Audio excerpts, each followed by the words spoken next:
sapa Gusti Allah bihi kelawan al-Imam Al-Haddad. Al-khalqu ma'al haqqi la yakhlu ahadun minhum ayyakuna fi ihdad dairatain. Al-khalqu utawi para makhluk. Al di sini lil istighraq, berarti semua jenis makhluk ya. Tapi yang di sini mungkin yang punya akal, yaitu kita manusia dan kaum bangsa jin. Hewan sih punya akal, tapi sedikit gitu. Al-khalqu utawi para makhluk ma'al haqqi sertane Gusti Allah zat kang maha bener. Al-khalqu utawi para makhluk ma'al haqqi sertane Gusti Allah kang maha bener. La yakhlu iku ora sepi. La yakhlu iku ora sepi ahadun sapa suwiji wong. La yakhlu iku ora sepi ahadun sapa suwiji wong minhum saking al-khalqu ayyakuna ing yen ana ahad minhum saking al-khalqu ayyakuna ing yen ana sapa ahad fi ihdad dairataini iku tetep ing dalem salah sijine dua keadaan ngono ae. Fi ihdad dairataini iku tetep ing dalem salah sijine dua keadaan. Imma fi dairatir rahmah ana kalane ing dalem keadaan rahmat. Imma fi dairatir rahmah ana kana imma dairatar rahmah kok fi imma dairatar rahmati ana kalane ing dalem keadaan rahmat au dairatil hikmati utawa ing dalem keadaan hikmah. Tak terangke dulu. Jadi ini Al-Imam Al-Haddad itu menerangkan bahwasanya kita ini pada akhirnya apapun yang dilakukan oleh Allah Subhanahu wa taala itu memang semuanya sudah ditakdir. Artinya keadaan makhluk itu, mau dia bahagia, mau dia susah ya, mau dia bejo ciloko, ini kan setakdir dhewe-dhewe. Tapi kan kita enggak boleh seperti itu. Wah, saya maling karena Gusti Allah sing nakdiran mboten mareng ngomong niku. Maka di sini kita sebagai hamba juga diterangkan bagaimana cara menyikapinya. Kata beliau, semua makhluk ketika dia disandingkan sama Allah itu ada di antara dua keadaan. Jadi para makhluk kita manusia khususnya ketika diadepno ring Gusti Allah, ya, Gusti Allah kan ada di hadapan kita nih. Kira-kira Gusti Allah mau ngapain kita gitu kan. Kita tak enggokno kanan, tak enggokno kiri, ya itu kan terserah Gusti Allah karena kita semua ada dalam kekuasaannya Allah. Lah, kita itu di hadapannya Allah minimal ada di antara dua keadaan. Yang pertama fi dairatir rahmah. Yang pertama bisa jadi kita saat itu sedang dirahmati Gusti Allah, disayangi apa? Gusti Allah. Au fi dairatil hikmah, atau bisa jadi itu kita sedang dalam keadaan di mana di situ ada hikmah tersembunyi yang diselipkan oleh Allah Subhanahu wa taala dalam keadaan kita. Maksudnya hikmah kayak apa? Mungkin musibah. Musibah paling gampang contohnya musibah.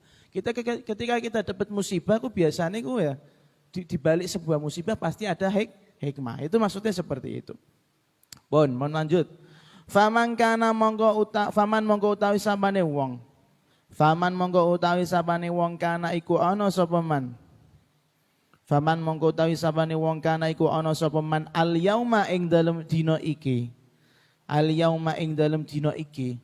Fi dairatir rahmati ing dalem keadaan rahmate Gusti Allah. Maksudnya ngoten.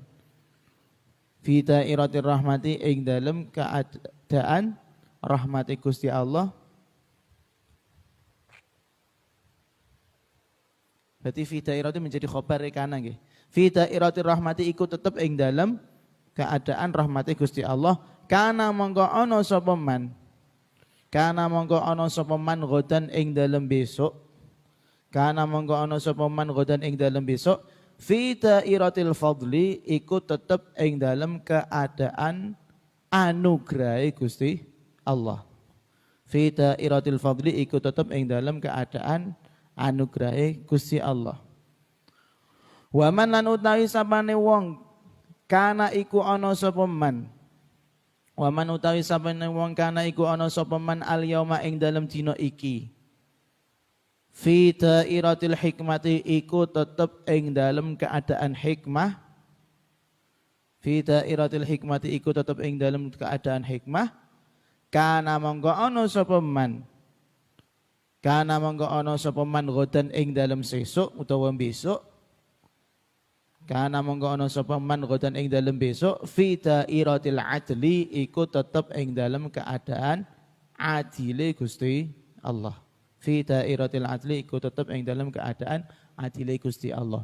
Nah, jadi seorang hamba di hadapannya Gusti Allah itu terserah Gusti Allah mau dirahmati atau mau diberi hikmah. Maka keterusannya dawuhnya beliau sebagai penjelasan maksudnya gimana? Kata beliau, faman kanal yom, maka barang siapa yang hari ini, berarti yang dimaksud tuh hari ini tuh hari di alam dunia. Dia sedang dirahmati Gusti Allah, maka nanti dia di akhirat akan masuk swarga dengan fadhole Gusti Allah. Saya ulangi lagi, barang siapa yang hari ini sedang dalam keadaan rahmat, di dunianya aku dirahmati Gusti Allah. Rahmat itu artinya kasih sayang. Ada seorang hamba bisa melakukan taat, bisa melakukan ibadah, tilawah Al-Qur'an, iktikaf di masjid, ora tahu maksiat, ya, dan hal-hal yang bernuansa apa swarga. Maka niki kemungkinan besar karena godan fi dairatil fadli. Nanti kalau dia masuk swarga itu bukan karena amalnya. Bukan karena amalnya, tapi memang karena anugerahnya Gusti Allah. Soalnya wong iki disaakeni Gusti Allah. Kira-kira nek mlebu neraka ora kuat tak saakenane saka donya tak setting ben dadi wong apik. Makanya orang-orang kayak seperti kita sampai iso ngaji walaupun terpaksa awalnya ya. Itu memang harus dipaksa betul biar kita minimal dapat dairatul rahmah itu loh. Kayak sampai ngaji wayahe ngantuk ngene enake turu dolanan HP tah apa kalau Ramadan nanti enggak usah tarawih, nanti main PS pol subuhan gitu kan ya. Itu kan bukan dairatul rahmah, tapi kan sampai paksa. Maka dengan harapan seperti itu, dengan keadaan seperti itu kita harapkan kita sedang dirahmati Gusti Allah, disayangi Gusti Allah. Sing kono-kono Masya Allah delok story ning kancane ngabuburit ning ndi. Barbarane bar ngabuburit ya ora salat, bisa niku ora terawehan. Ora mungkin mau ngabuburit iku kok berterawehan, saya kira enggak mungkin. Tapi kan sampean Masya Allah ngabuburit karo kancane dhewe, mangan bareng dan segala macam. Berarti sampean dalam keadaan rahmat, disayangi Gusti Allah, makanya nanti pantas untuk masuk swarga. Tapi ingat, bukan karena amalmu ya, bukan karena kebaikanmu, tapi semua kembali ke fadl anugerahnya Gusti Allah. Sampai Kanjeng Nabi juga pernah ngedikan, ya Rasul, semua orang itu tidak akan masuk swarga kejaba krana rahmat fadhole Gusti Allah. Wala anta ya Rasulullah, para sahabat, jenengan ya ngono, Kanjeng Nabi. Apakah masuk swarga karena fadhole Gusti Allah? Iya. Saya juga seperti itu. Seperti itu. Tapi yo aja mbok padakno Kanjeng Nabi mek kowe ya. Kanjeng Nabi itu memang wis tikete, sing pemilik swarga Kanjeng Nabi dadi ya beda meneh. Cuman artinya gini, kita kalau lihat ada orang yang taat, oh berarti sedang dirahmati Gusti Allah, sedang disaake di Gusti Allah, berarti bakal dadi wong swarga. Mosok mlebu swarga tapi ning donya ini bejat. Ora mungkin kan? Secara aturan yang ada di dalam syariat itu yang tertulis kan sing nglakoni apik swarga, nglakoni elek neraka. Bene ana pengecualian dan itu masalah pengecualian, tapi ketentuan umum itu kan ada. Masuk swarga karena apa? Karena amale akeh misalnya seperti itu.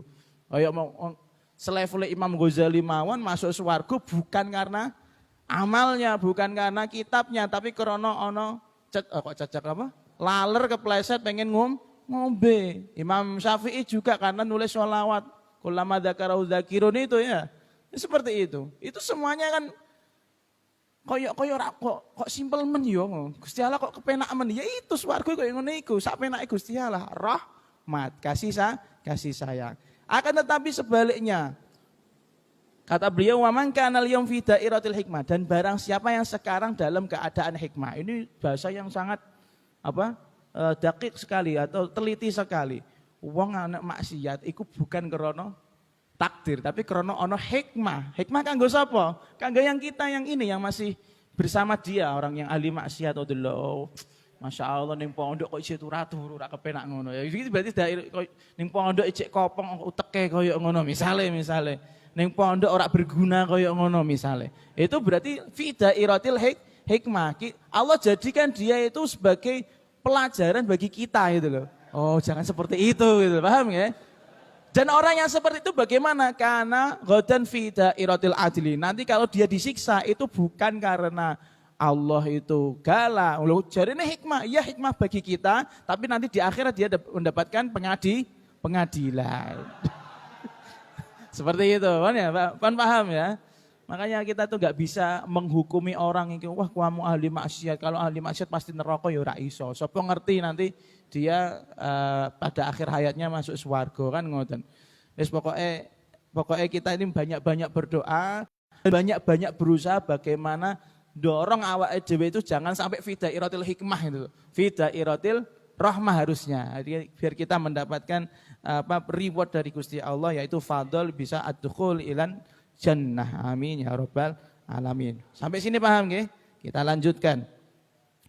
Wa qala radhiyallahu anhu, "Ma taraka minal kamali syai'an man aqama nafsahu min rabbih maqama 'abdihi min nafsi." Ma taraka ora bakal ninggal. Mataroka ora bakal ninggal minal kamali saking kesempurnaan. Mataroka ora bakal ninggal minal kamali saking kesempurnaan syai'an ing suwiji-wiji kang sithik. Sithik ya, syai'an ku suwiji-wiji wae sithik. Tapi nek ana adime berarti gede. Syai'an ing suwiji-wiji kang sithik sing ninggal sapa? Man sapa wong. Man sapa wong aqama kang ngadegake sapa man.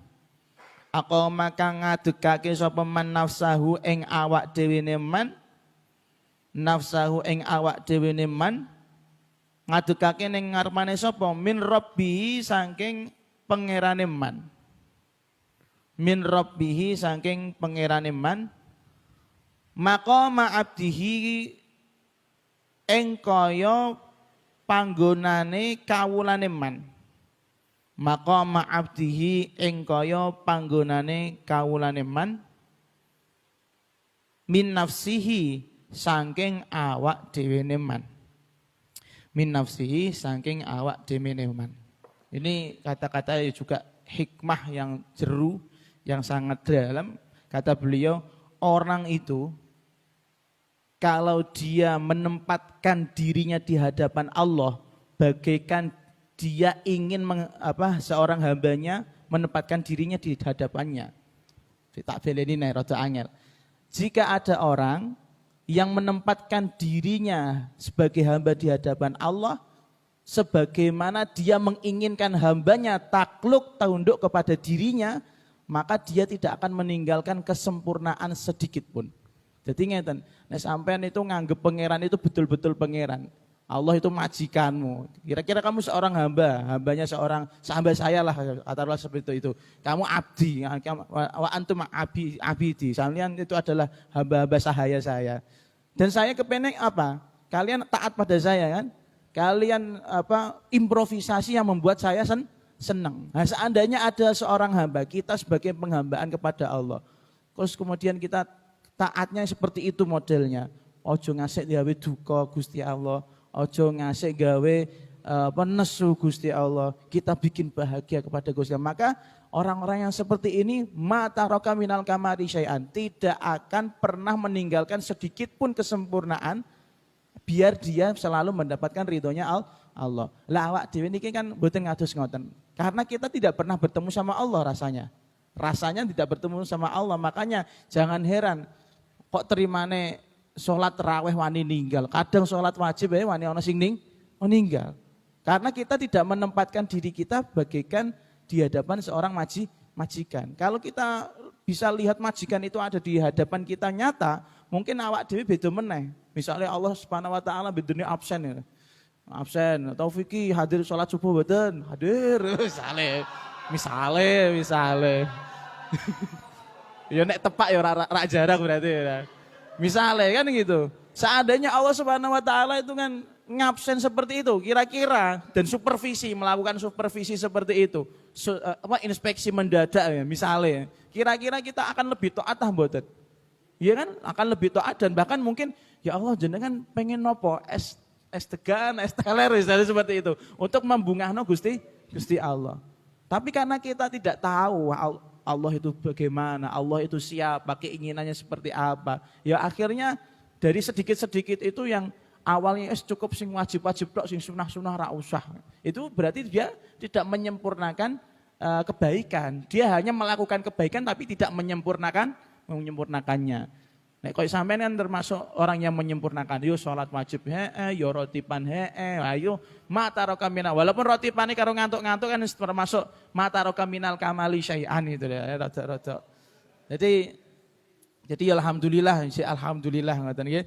Jadi kalau memang betul-betul tahu kita itu hambanya Allah Subhanahu wa taala dan kita pasti menginginkan Allah itu ridho sama kita, maka apapun kegiatan sunnah itu pasti dilakukan, tidak akan ditinggalkan. Dalail yo rak pedhot Daud apa meneh misale. Nah itu. Kalau Daud pedhot berarti ini masih dipertanyakan itu. Ya karena itu kekurangan. Ya sudahlah, yang penting kewajiban itu jangan sampai ditinggalkan. Toh syarat dan ketentuannya kan di kewajiban, sholat, zakat, poso, wis pokoke ngoten-ngoten niku lah. Penak Gusti Allah niku. Orang tidak menuntut lebih. Bahkan ada cerita seorang Arabi, namanya Arabi Badui pekok niku ya takon. Rasulullah, kewajiban saya apa? Sholat. Apalagi ya Rasulullah? Zakat. Apalagi ya Rasulullah? Puasa. Apalagi haji. Sudah, terus apa lagi? Tidak ada. Ya, kemudian kalau saya melakukan itu saja cukup apa? Masuk swarga toh mboten Gusti Kanjeng Nabi. Ya kalau kamu memang benar melakukan seperti itu ya masuk swarga. Ya demi Allah saya tidak akan menambahi lagi kecuali yang itu saja. Ya mlebu swarga. Nggih ya. Tapi kan kita ini orang-orang yang kurang gitu loh. Wong salat mawon salat mawon niku kita bukan sering kali dan Allah istiqomah nggih. Istiqomah untuk lalai. Sejak tadabbur itu lalai, enggak tahu eling-eling. Al-Fatihah itu ngerti artinya asline. Karena ngerti artinya berarti enggak perlu ditadabburi lagi kan misalnya seperti itu. Ya Allah, akhirnya kita lama-lama tidak menemukan dzauqiyahnya, tidak menemukan rasane salat itu enak kaya apa arti. Tarawih ku batuk iki kapan bare misalnya ngono. Imame suwene pol misalnya ngono. Gus Hani kan ngerti ngono aja Gus Hani sing dadi imam misalnya kaya ngono terserah lah. Jadi ya pokoknya nek sing ngerti hamba yang sebetul-betulnya hamba, dia tidak akan meninggalkan kesunahan-kesunahan. Al-kamal di sini yang dimaksudkan adalah kesunahan. Pun apalagi kalau kok meninggalkan kesunahan, apalagi melakukan kemakruhan. Pasti orang yang seperti ini tidak mau kan? Tidak mau. Paham nggih? Bon, kita lanjutkan. Wa qala radhiyallahu anhu, an-naimu utawi wong kang turu. An-naimu utawi wong kang turu yuqadu iku den gugah. Sapa? Naim. An-naimu utawi wong kang turu yuqadu iku den gugah sapa naim. Wal ghafilu lan utawi wong kang lali.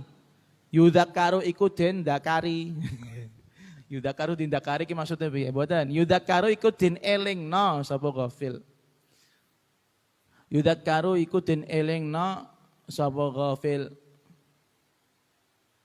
Wa man lam yujdi, betul itu, bukan wa man lam yujdi bukan. Wa man lam yujdi. Wa man lan utawi sapane wong lam yujdi iku ora manfaati. Lam yujdi iku ora manfaati fihi ing daleman. Lam yujdi iku ora manfaati fi ing daleman. Sing ora manfaati apa? At-tadzkiru apa pengeling. At-tadzkiru apa pepeling, peringatan. Wala tambihu lan ora peringatan.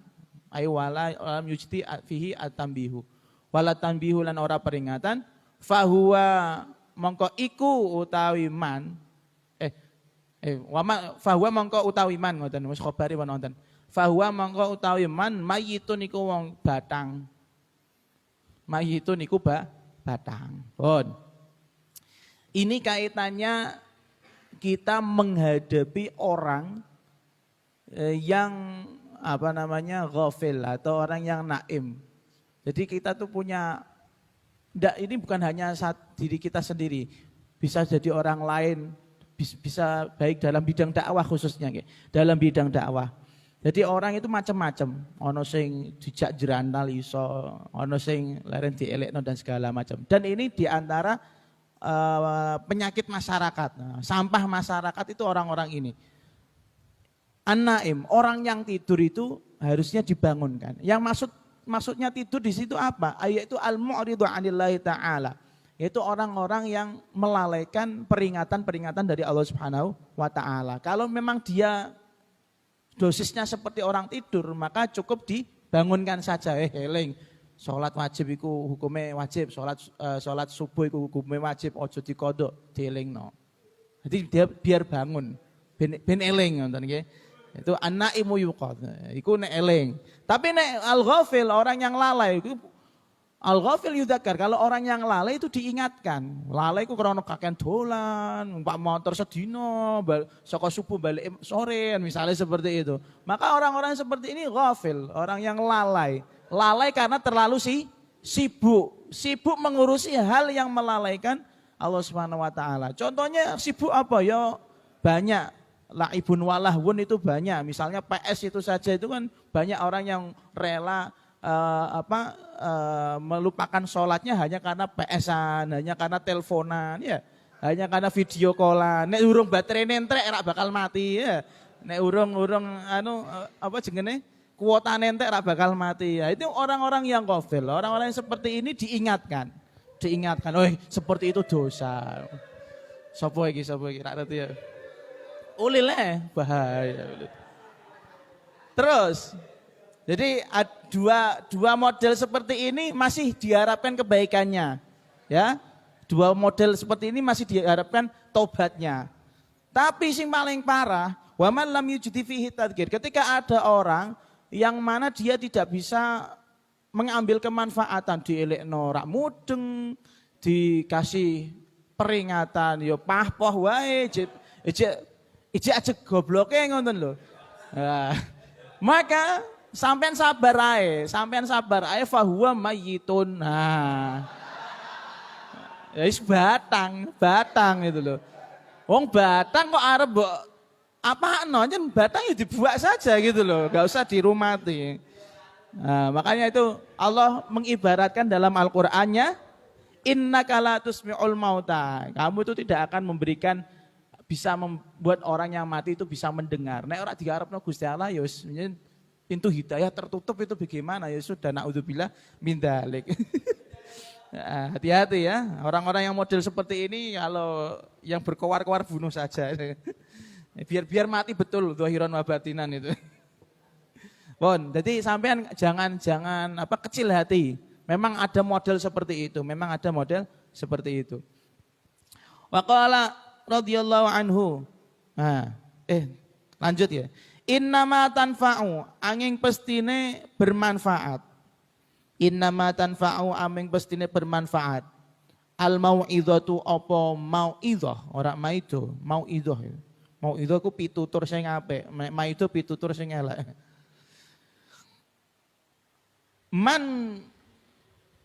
ing wong, innama tanfa'u angin pestine bermanfaat al mau'idhatu apa mau'idhah, man ing wong aqbala kang madhep sapa man.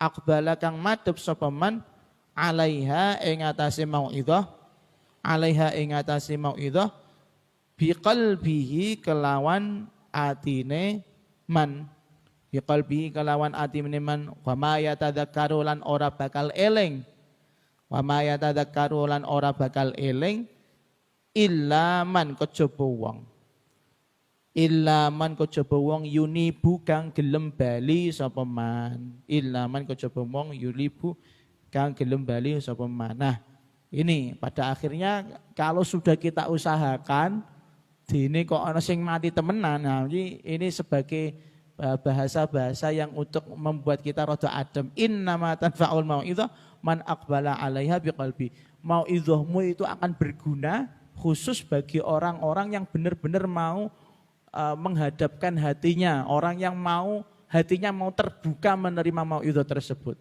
Makanya ada adab atau tata cara ketika kita mau memberi nasihat kepada teman, kepada saudara, kepada orang lain, itu gak angger-anggeran.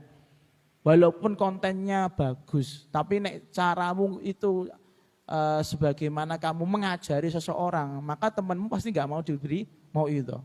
Era, kowe tak kandhani sing apik.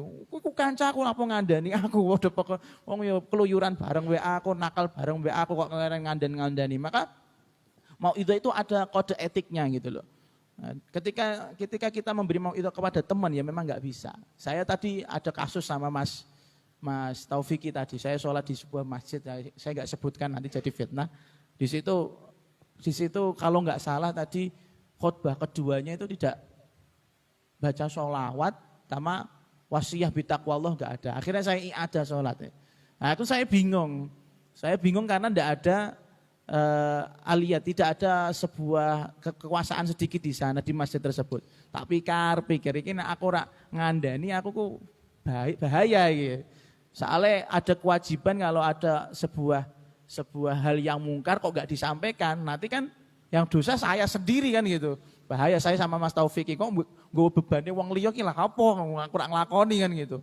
Akhirnya saya ada pikiran, karena saya nggak ada kesempatan untuk masuk ke masjid tersebut, tidak kenal sama takmir masjid tersebut, saya minta tolong sama Mas Taufik untuk nulis surat tapi surat tanpa nama terang. Intinya ngeleke bahwa kasnya kalau memang khotibnya betul-betul nggak baca sholawat, nggak baca takwa Allah, berarti sholatnya memang belum sah, mohon disikapi lah, intinya seperti itu. Nah memang itu yang bisa saya lakukan itu loh. Nek misalnya dadak aku, Pak Imam sampean kurang sholat, itaku kowe ra ono, gak sah sholatmu. Nah iki sapa kowe dengan genten ngono.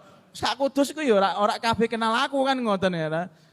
Sak kudus ora kabeh kenal aku, apalagi masjid itu, pengurus takmir iki sapa cah cilik kita ngene iki ya. Makanya caranya mau itu ada macam-macam. Dan kalau memang sekiranya orang nggak mau lihat kamu, nggak mau dengerin kamu, ya oke aja mau itu dawa-dawa.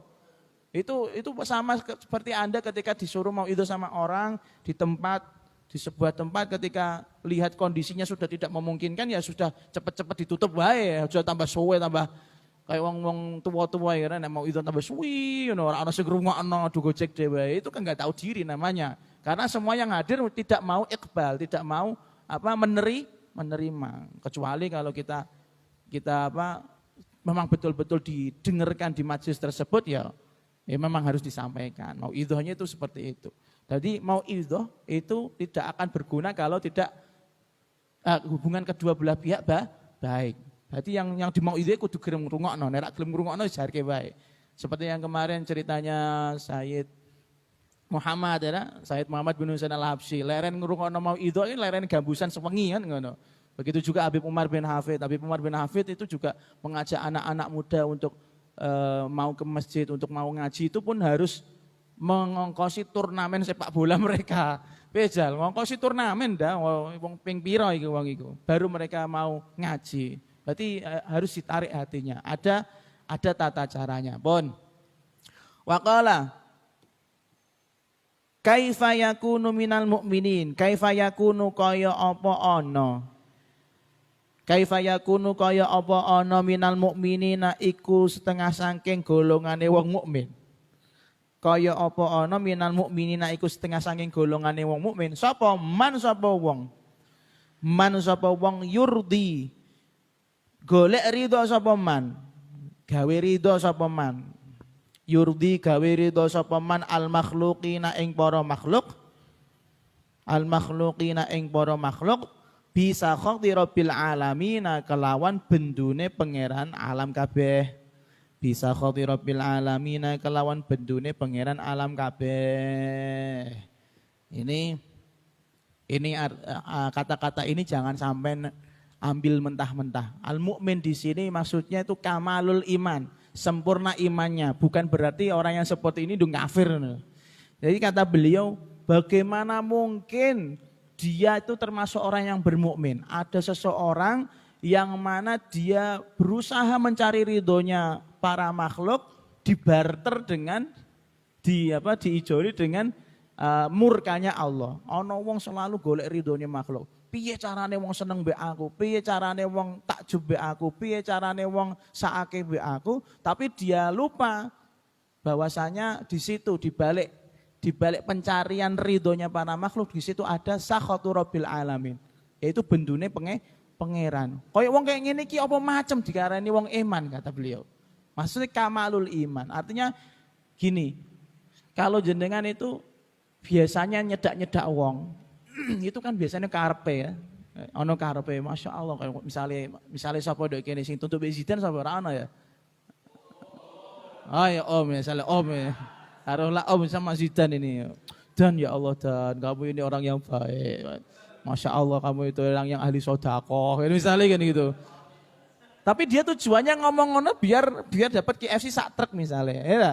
Itu kan kamu itu tidak kedermawananmu tidak ada yang mengalahkan di dunia ini misalnya. Itu kan kata-kata yang mengundang marahnya pangeran. Kok ngarani tidak ada yang lebih dermawan daripada Zidane. Lali karo pangeran kan ngoten. Maka apakah Om yang seperti ini patut dikatakan orang beriman gitu loh. Nah, kelakuan seperti ini ya, kelakuan seperti ini tidak patut. Tapi bukan berarti keluar dari Islam mboten loh ya, tapi kesempurnaan imannya. Karena dia lebih percaya sama Zidane, dia tawakalnya sama Zidane, tidak tawakal sama Allah gitu. Kalau dekat-dekat sama Zidane untuk asas kemanfaatan, berarti seakan-akan Zidane itu Tuhannya gitu loh. Walaupun sujudnya masih sama Allah. Walaupun sujudnya sama Allah, tapi kan dia harapan rizkinya dari Zidane. Padahal kalau dia mau mikir, Zidane itu makhluknya Allah kan gitu. Nah, makhluknya Allah. Coba dia misalnya tahun ini lulus langsung nggak di Pondok Al-Fatah lagi. Oh mau ngapain sudah? Mau nyembah siapa lagi? Mepet siapa lagi kan misalnya seperti itu. Nah, RT kan nanti asas hubungan yang ya. Udah maklum itu ya. Kaifa yakunu minal mu'minin itu.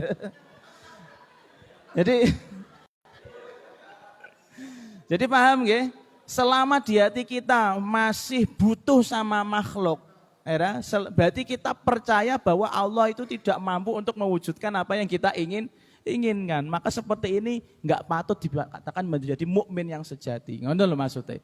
Ini iki bahasanya jeru tapi ya dilakoni nggih angel. Karena di dunia ini kita tuh hidup sebagai makhluk yang sosial dan sosial. Ya. Sosial memang benar-benar butuh sama yang lain dan sosial ngomongnya selalu wah aku sial terus sih. Misalnya kan ngoten.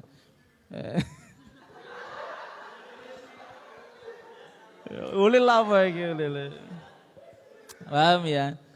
Paham nggih? Pokoknya intinya selama di hati kita masih bergantung sama makhluk, maka itu sejatinya kita membuat Allah kecewa. Kecewa karena yang menjadi tempat kita untuk meminta, tempat kita untuk kembali itu siapa kalau bukan Allah. Paham nggih? Lanjut. Wa qala al-'adatu idza rasakhat nasakhat. Al-'adatu utawi kebiasaan.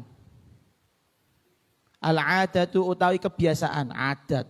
Idza rasakhat nalikane tumancep apa adat? Idza rasakhat nalikane tumancep apa adat? Nasakhat maka bakal busek apa adat. Nasakhat maka bakal busek apa adat. Nah, ini kaidah umum. Adat yang dimaksud di sini itu adat apa? Semua orang itu punya kebiasaan dan kebiasaan itu kan awal mulanya coba-coba. Awal mulanya coba-coba. Kebiasaan maupun itu kebiasaan baik atau buruk itu kalau sudah menjadi adat ya, rutinitas baik itu yang buruk atau yang baik kalau sudah menjadi adat maka nasakhat, maka apapun rutinitas yang lain yang sudah pernah dilakukan juga akan hilang. Semakin kamu membiasakan dirimu untuk berbuat yang baik, maka kebiasaan burukmu dulu juga akan menghilang. Sim biasane rak tau wiridan. Sim biasane rak tau nyekel tasbih ngene ndi. Itu kan adat. Awalnya yo risi, go tasbih ngene iki ring daring ndi yo risi ya. Go tasbih sing anu digital yo rasane risi. Apa tak iki kan ngono. Tapi kan lama-lama kan kalau sudah terbiasa bawa, oh iya, ke bawah. Go tasbih ring Ramayana. Yo apa yo kira sampean ngerti SPG ini kan enggak mungkin kan. Jadi itu sudah menjadi adat. Begitu juga masalah pakaian. Pakaian itu adatnya santri yo sarungan, adatnya santri yo jubahan. Makanya adatnya santri itu pakai peci. Justru ketika sampean keluar dari adat tersebut, misalnya kembali ke rumah, itu pun nanti sampean juga akan merasa nyaman dengan adat yang sudah ada. Oh, aku nduk pondok koyo ngene, aku nduk omah ya sekarang nyaman seperti ini. Tapi ya wallah alam itu sebesar sebagian besar sih koyo ngono. Insyaallah nek ning pondok sarungan tekan omah ya tetap sarungan. Tapi kan sing sebagian kecil kan beberapa oknum kan ning pondok sarungan omah katokan itu malah gundal-gandul ora katokan ya wallah. Ya, pokoknya ngoten. Ketika kamu punya rutinitas yang baik, maka rutinitas yang jelek-jelek tersebut akan hilang, menjadi adat kebiasaan yang baik. Begitu juga sebaliknya, ketika kamu punya mulai rutinitas yang jelek, maka lama-lama rutinitas yang baik itu juga akan hilang.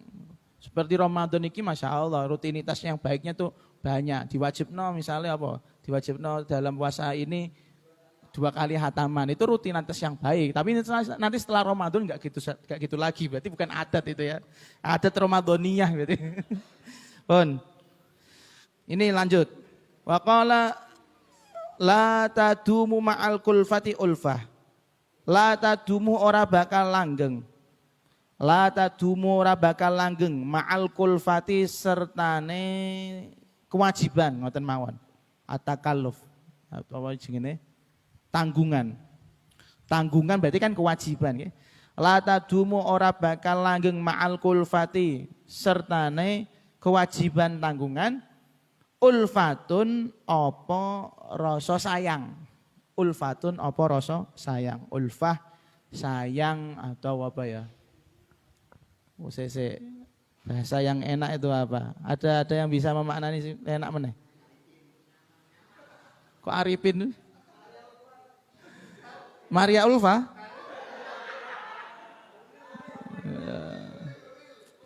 Ulfa, yo ramah ya, ulfah ramah, persahabatan, pertemanan, harmonis ya.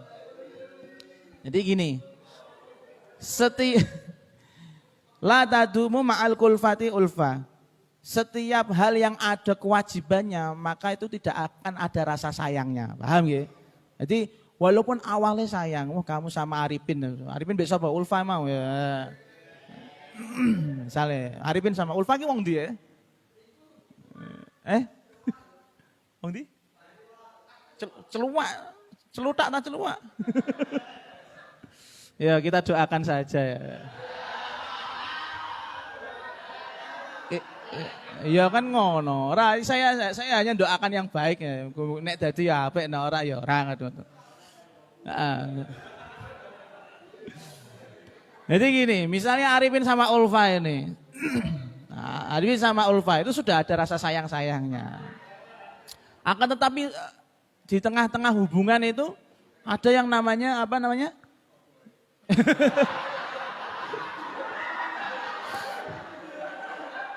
Bukan cowboy. Kalau cowboy datang berarti orang ketiga.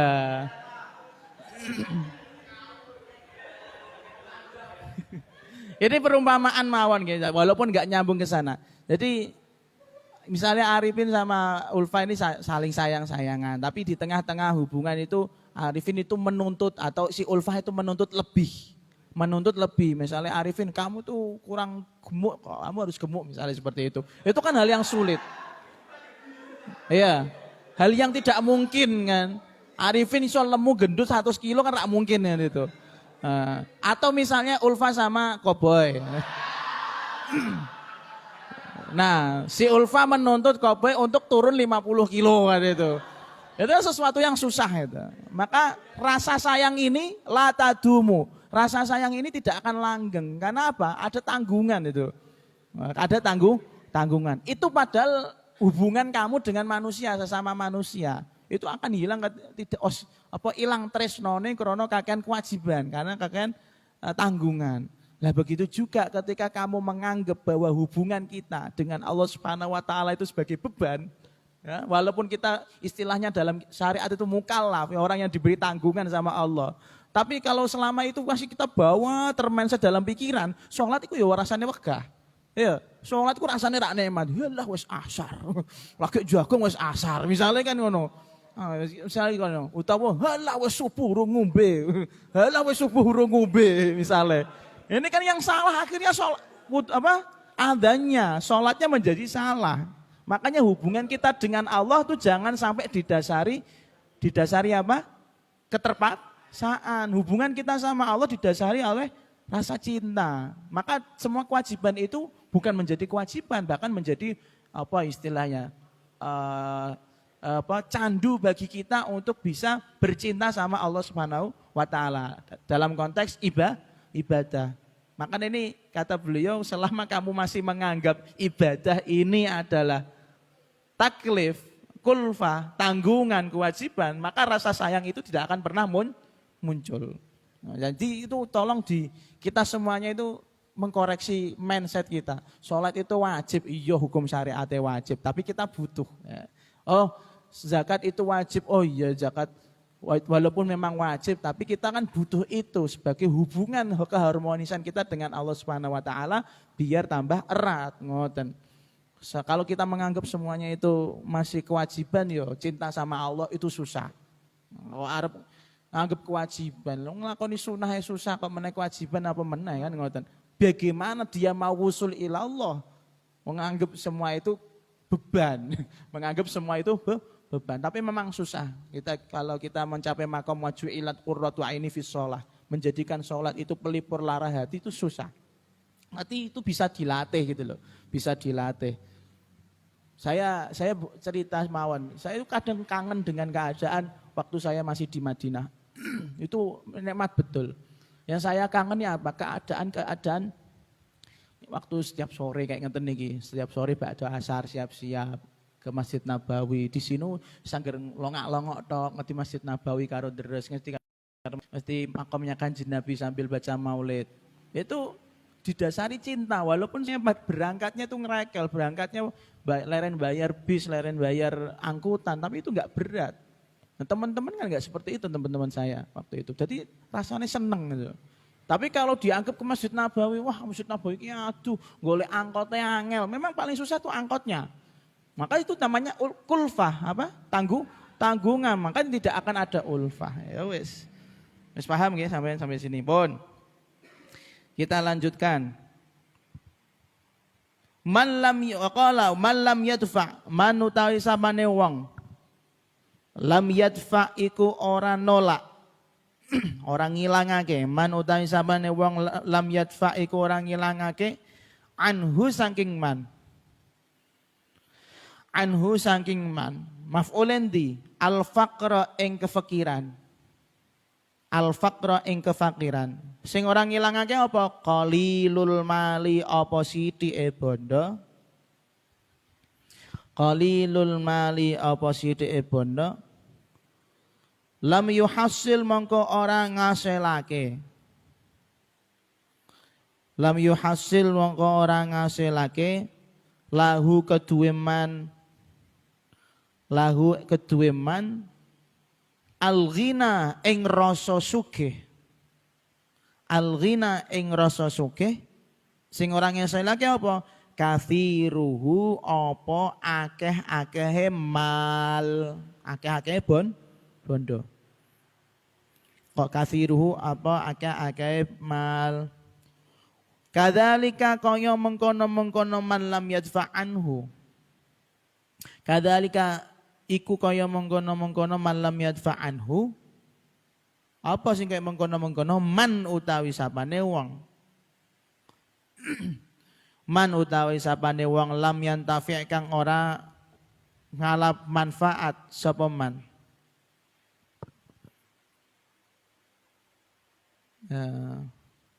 Sudah. Ngalap manfaat.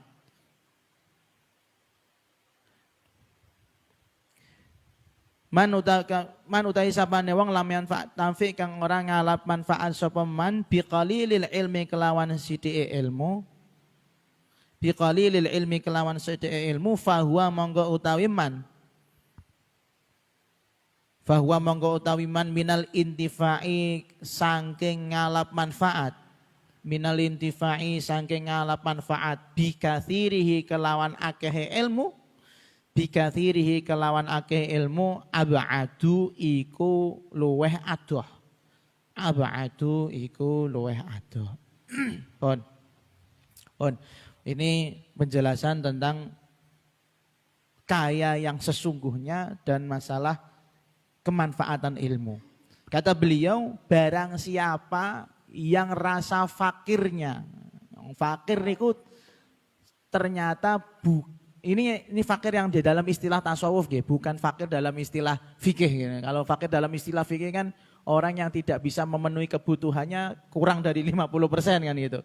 Tapi kalau fakir dalam masalah tasawuf itu luas.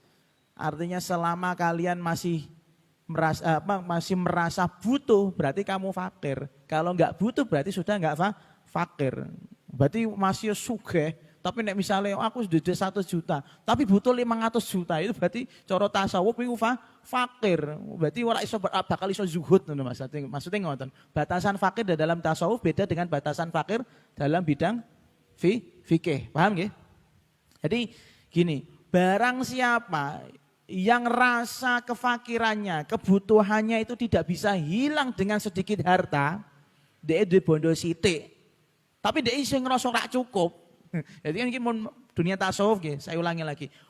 Ana wong duit sithik tapi dia merasa duit sithik ini enggak nyukupi kebutuhannya, maka lam yuhasillahul ghina katsiruhu. Maka dia itu tidak akan mendapatkan rasa yang kaya walaupun hartanya banyak. Itu terjadi betul di antara kita. Kayak koruptor itu dan dari 1 juta mundak 10 juta korupsine, 10 juta mundak 50 juta. Itu kan mereka itu fakir, butuh ya. Walaupun konteks fikih syariatnya itu mereka termasuk orang yang kaya, tapi kan konteks hatinya itu kotornya itu bagaimana? Fakir betul. Ati kok ngerasa kurang terus karo bondo. Maka ketika ada orang yang enggak merasa cukup dengan harta yang sedikit, maka ketika dia punya banyak itu ya enggak bakal merasa kaya. Kurang terus. Duwe bojo siji golek loro. Ya. Golek loro golek papat. Ya. Golek papat wis kakean cerai golek neh ngono ta. Kayak wong sugih juga, duwe mobil siji gak cukup. Duwe mobil loro njaluk sing liyane. Ngoten terus. Itu berarti dia fakir secara secara hatinya tidak bisa zuhud. Makanya bahaya. Orang-orang yang terlalu banyak harta bendanya kayak Pak Hendro itu itu ditakutkan itu sebenarnya dia tuh fakir itu. Tidak bisa zuhud sama dunianya. Ya betul. Semakin banyak harta itu semakin batek loh. Batek kepiye carane kan, piye carane entuk yang lebih banyak. Tapi kalau orang yang sudah terpaksa keadaannya fakir, duwe lawuh sisa pondok mawon niku wis senenge luar biasa. Diteri ngono niku alhamdulillah kayak pondok Ibu Idrus niku. Mereka itu fakir tapi cukup yang ada di depannya dimakan alhamdulillah. Kaya mereka malam itu rasanya enggak kaya. Walaupun setelah besok mikir gampang ngono. Itu mereka itu kaya yang hakiki, tukang beca. Pak becak niku sing ngene perapatan kene iku. Iku mereka yang secara finansial ekonomi itu jauh dari kita kan. Tapi mereka dengan uang 2.000, alhamdulillah, wis iso ngono ya awake aja lemu bayangno awake lemu biasa. Berarti kan mereka merasa kaya, cukup. Jadi kaya itu artinya cukup, ati ora gragas wis ngono wae. Tapi nek ngarepno terus menuruti ati terus, hawa nafsu terus ya 100 juta, 200 juta itu tetap kurang. Kamu punya tabungan sekian ratus juta, mesti bayangannya ya Allah aku pengen 500 juta. 500 juta, oh ya Allah saya pengen 1 miliar. Kan kono terus pikirannya. Berarti kamu tidak akan terlatih hatimu untuk yang namanya qanaah, nerimo. Begitu juga masalah ilmu. Ketika ada orang lam yantafi biqalilil ilmi, dua ilmu sithik tapi rak manfaat. Maka ketika dia punya ilmu banyak juga gak bakal manfaat gitu loh. Sithik wae rak kanggo kok meneh akeh. Gua apa dhek ngalim kan ngoten maksudnya. Malah ngebut-ngeboti dhek ning neraka. Ya, makanya idza alima syai'an wa idza alima yang bahaya itu orang yang punya ilmu akeh tapi ora iso ngamalke ilmune. Fa huwa mu'adzabun min qabli ubadul watan. Ya, itu dhek ilmu akeh tapi rak dilakoni. Itu berarti padha kayak maksiat nantang Gusti Allah. Wis diweki rambu-rambu merah jangan diterobos, malah diterobos. Ijo kon mlakuke malah mandek, ngoten niku. Itu orang yang tahu tapi mece karo polisi kan gitu. Sama. Orang yang punya ilmu banyak mece sama Gusti Allah. Maka fahuwa minal intifa'i bikathirihi ab'ad. Dia punya ilmu banyak itu justru tidak bakal tambah manfaat, tambah bahaya. Mending bodoh wae sisan itu loh. Mending bodoh. Yo, kenapa kamu nggak mau melakukan sholat subuh? Saya taunya sholat maghrib tok Gusti. Oh ya aman. Kan ngoten Gusti Allah. Kenapa kamu ini makan anjing? Saya nggak tahu kalau anjing haram Gusti. Oh aman karena bodoh. Nah, tapi kalau dia pinter, kenapa kamu makan anjing pengen Gusti? Berarti haram ngertas, wes neraka. Paham nggih? Nah, makanya orang yang lebih tahu itu bahaya justru keadaannya. Seperti sampean ini tambah suwe tambah ngalim. Itu kan di istiqomah muga-muga bodoh terus. Bahaya sampean tambah ngalim itu ya bahaya, tambah pekok ya bahaya meneh. Sebuah padha eleke kabeh iki. Aku ya bingung ya, arep ngalim salah, ora ngalim salah. Iya, pokoknya ngoten. Mun. Lanjut nggih, masih kuat. Majlis masih enak ya. Di situ naza'a. Wa qala radhiyallahu anhu naza'a ngrebut. Naza'a ngrebut al-aqdara ing pira-pira takdir. Gendenge. Takdir direbut. Naza'a ngrebut al-aqdara ing pira-pira takdir man sapa wong. Man sapa wong istaqbaha kang nganggep elek sapa man. Istaqbaha nganggep elek sapa man min akhihi saking dulure man. Min akhihi saking dulure man sing dianggep elek apa ma ing barang. Ma ing barang la yadkhulu kang ora mlebu apa ma. La yadkhulu kang ora mlebu apa ma tahtal ikhtiyari ing dalem ngisore usaha. Tahtal ikhtiyari ing dalem ngisore usaha. Sekedap.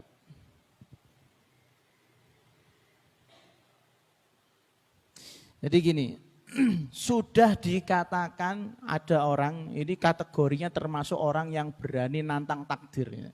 Munazi'ul aqdar. Sudah dikatakan termasuk orang yang berani nantang takdir. Nantang takdir berarti nantang sapa? Gusti Allah. Siapa itu? Man istaqbaha min akhi ma la yadkhulu tahtal ikhtiyar. Orang yang menganggap suatu hal yang terjadi tanpa sengaja yang dimiliki oleh saudaranya. Jadi ngeten, sebagai gambaran contohnya. Siapa tadi? Ya itu tadilah Koboy sama Arifin masalah ulfa tadi ya. Ulfa sama Arifin itu bisa dekat. Itu bukan ikhtiarnya Koboy. Jadi itu kan usahanya siapa? Arifin. Arifin akhirnya dekat dapat ulfa. Kemudian dia menganggap wah Koboy ini menganggap ya Allah ini enggak adil nih ya Allah. Enggak pantas ini ya Allah. Maka ini hal yang buruk ini ya Allah. Ya, misalnya seperti itu. Dia tidak ridho Arifin sama Ulfa jadian misalnya seperti itu. Maka seperti ini orang Koboy ini menganggap istaqbaha ya, menganggap jelek. Termasuk munazi'ul aqdar, orang yang tidak menerima takdir, orang yang nantang takdir Gusti Allah. Walaupun itu takdirnya milik orang lain, tapi kok dia ridho, berarti apa jenenge? Nantang takdir Gusti Allah.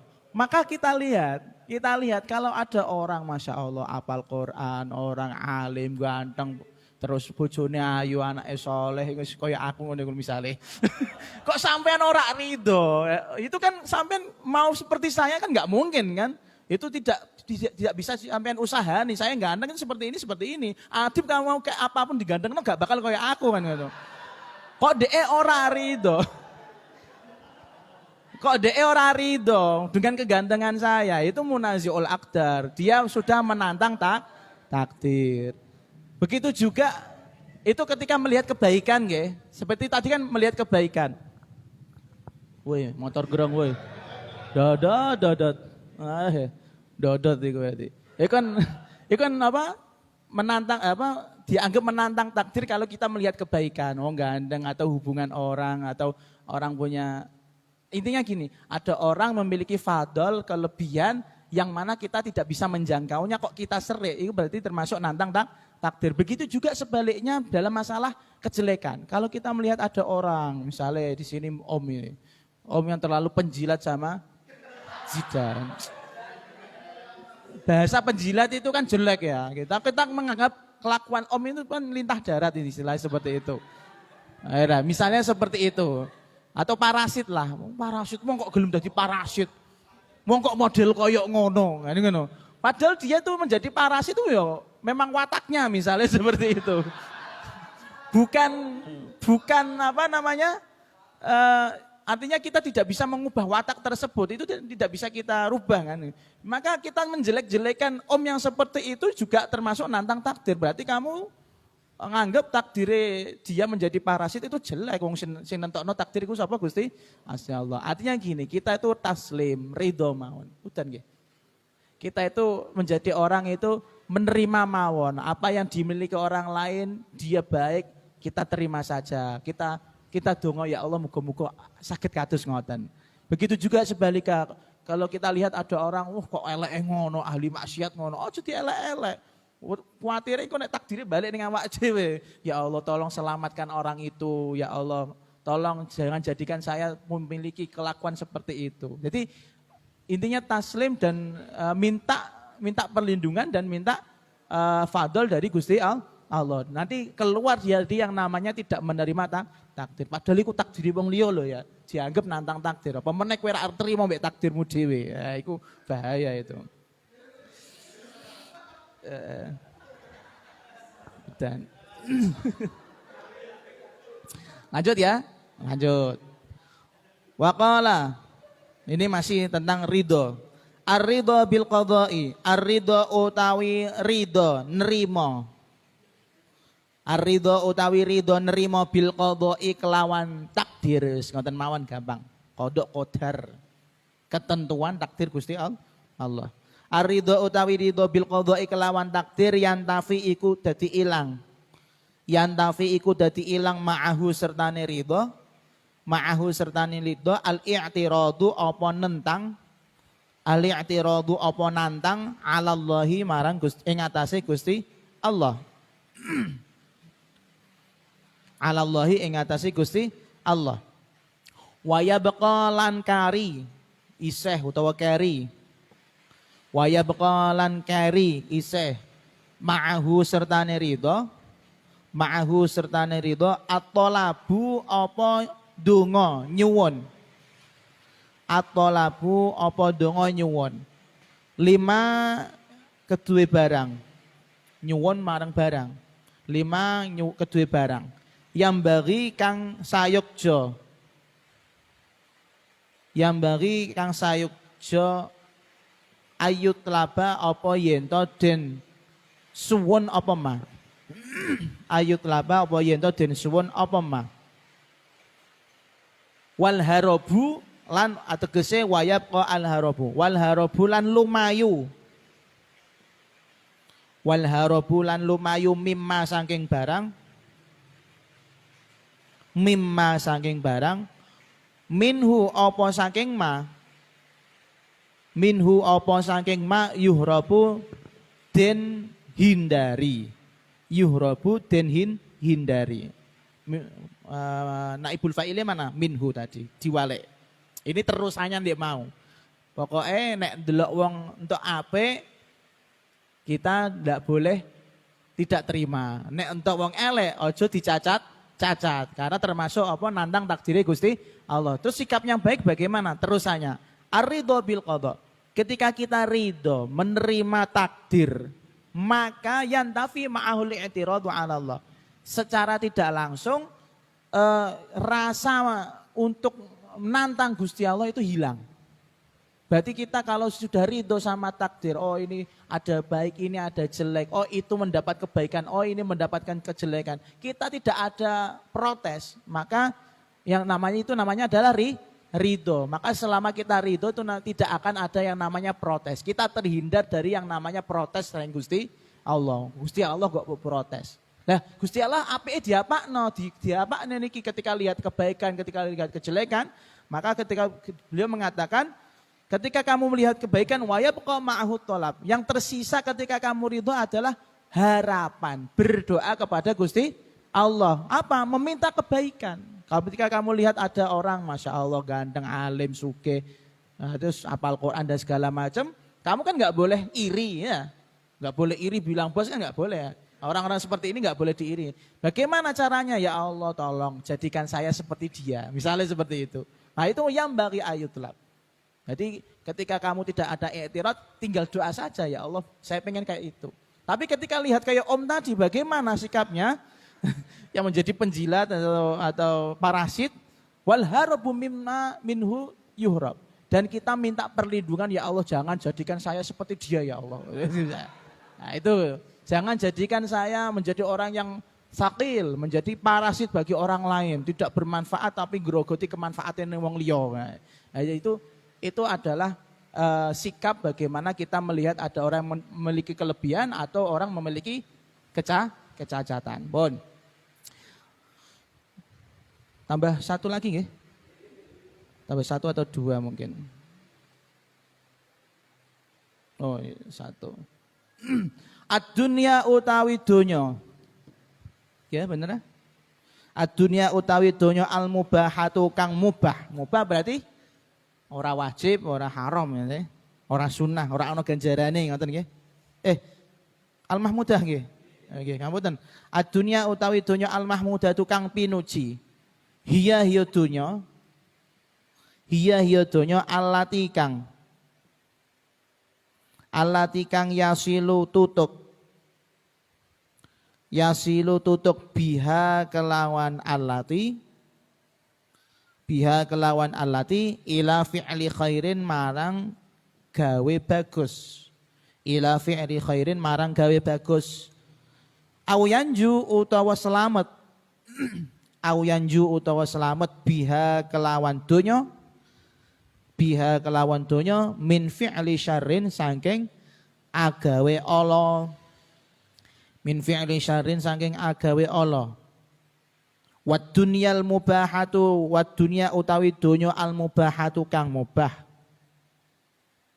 Wad dunya utawi donya al mubahatu kang mubah. Hiya donya allati kang. Hiya donya allati kang. Layaqau kang ora tumiba.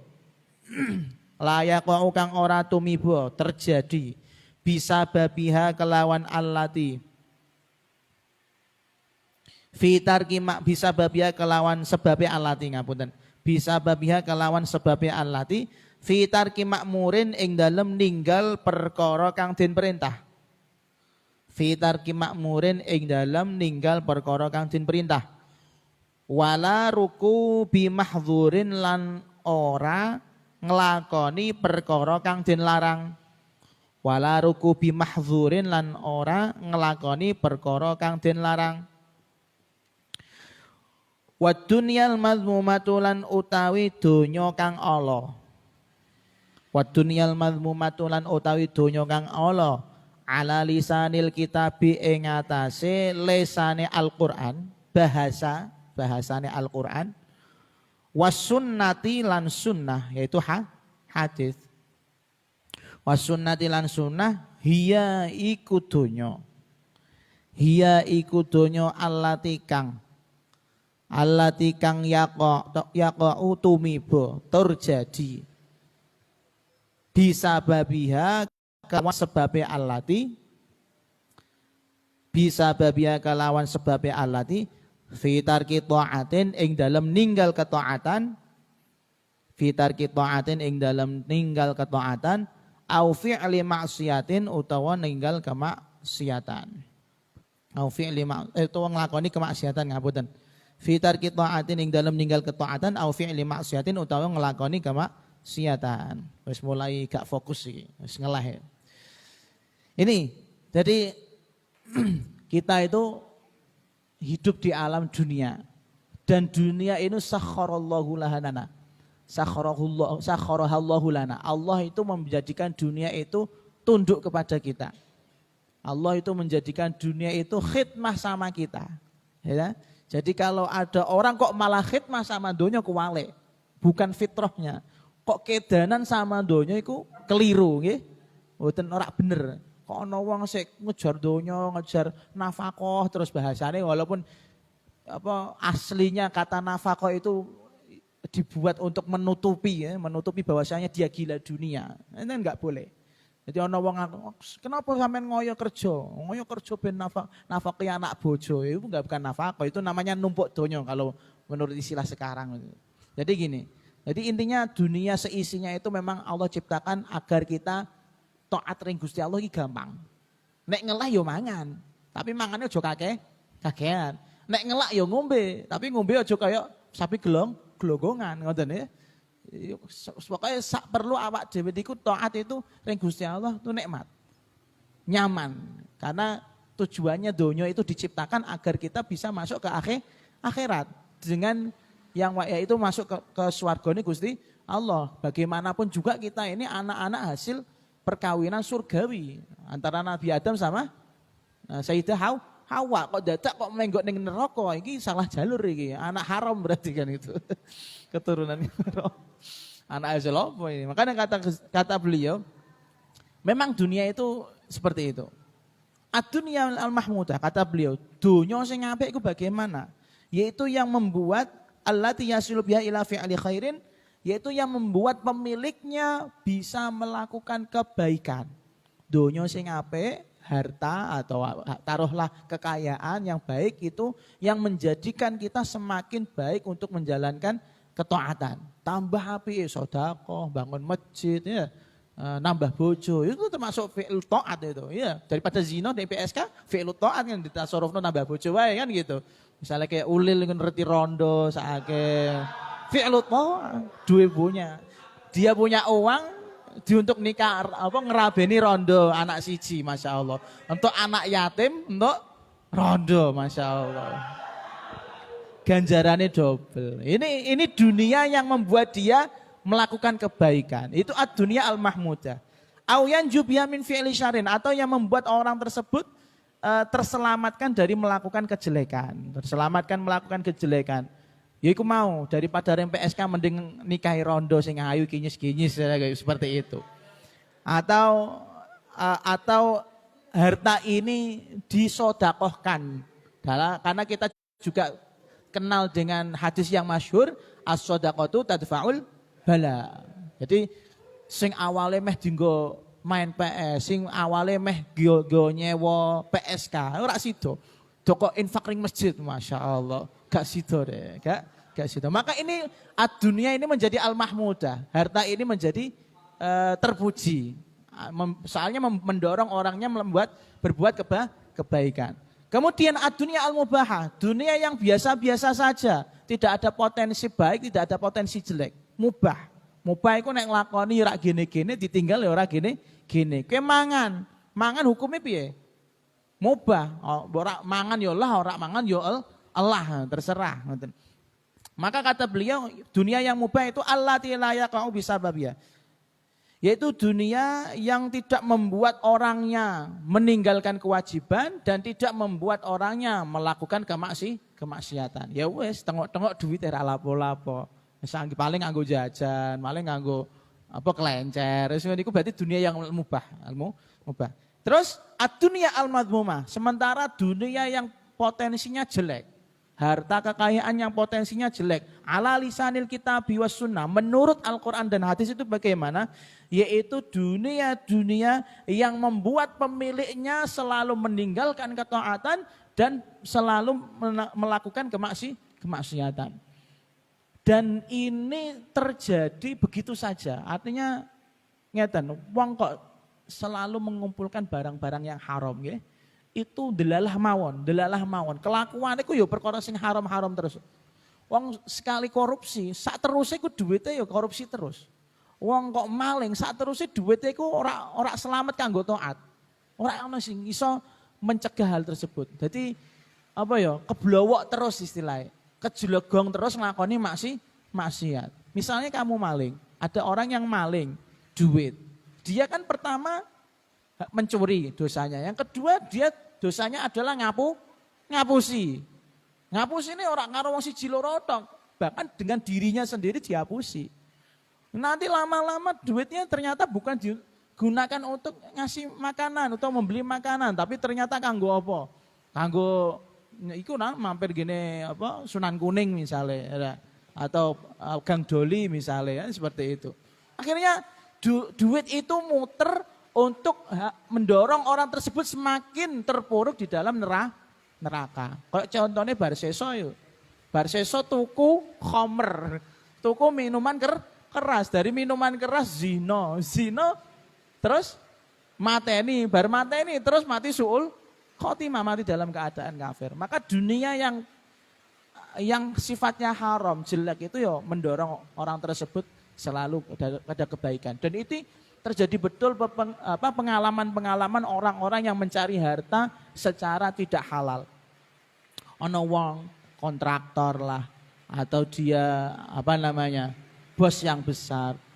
Selama ini duitnya gak pernah entek ning dompetnya, selalu ono terus. Tapi ketika dikalkulasi sering kurang. Orangnya ring diembuh, ora kerasa, kayak ngerogoti. Bahkan semakin lama yang dulu dia kaya sekarang menjadi jatuh miskin. Itu karena barang-barang yang haram tersebut hasilnya dari hasil yang tidak halal. Ini ad-dunya al-madmumah.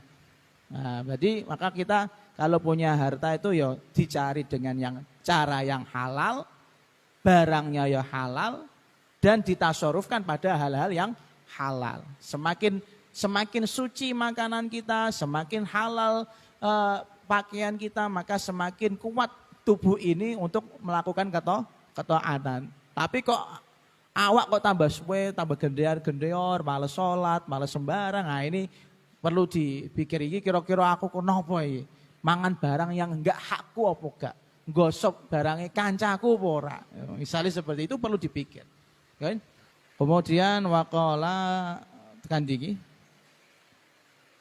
Minan nasi nggih. Sudan. Wallahu a'lamu bissawab.